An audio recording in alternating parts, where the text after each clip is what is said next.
Hello अस्सलाम वालेकुम। आज मैं दिखाएगा विंडोज़ 10 में ऑटोमेटिक रिबूट हो जाता है, वो कैसे ठीक करेगा।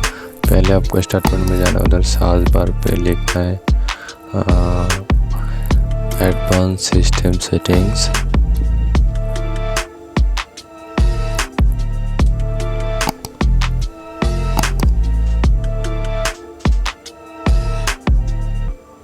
इसको लिख के सर्च करेगा तो पहले आएगा, देखो एडवांस सिस्टम सेटिंग। तो इसको ओपन करना है। ओपन करने के बाद ये ऑटोमेटिक रिकवरी, इसके ऊपर क्लिक करना है सेटिंग के ऊपर। फिर ऑटोमेटिक रिबूट, इसको हटाना है। हटाने के बाद आपको इसको ओके करना है।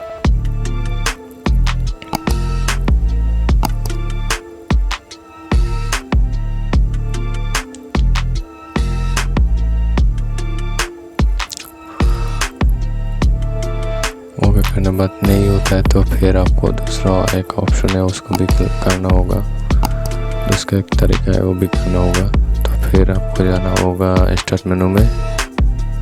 स्टार्ट मेनू में जाके जाना होगा रन पे। रन पे जाके इधर लिखना होगा REGIT REGETIT। फिर जाना होगा लोकल मशीन। फिर जाना होगा सॉफ्टवेयर। फिर जाना होगा पॉलिसी। फिर जाना होगा माइक्रोसॉफ्ट पर क्लिक करके फिर आपको एक फोल्डर बनाना है कि न्यू में जाके की में जाके विंडोज़ अपडेट लिखना है। विंडोज़ अपडेट लिख के फिर एक दोबारा एक फोल्डर बना, उसके अंदर न्यू में जाके की में जाके एक ये यू लिखना होगा। बस उसके बाद इधर आपको एक 64 बिट का एक वो बनाना होगा।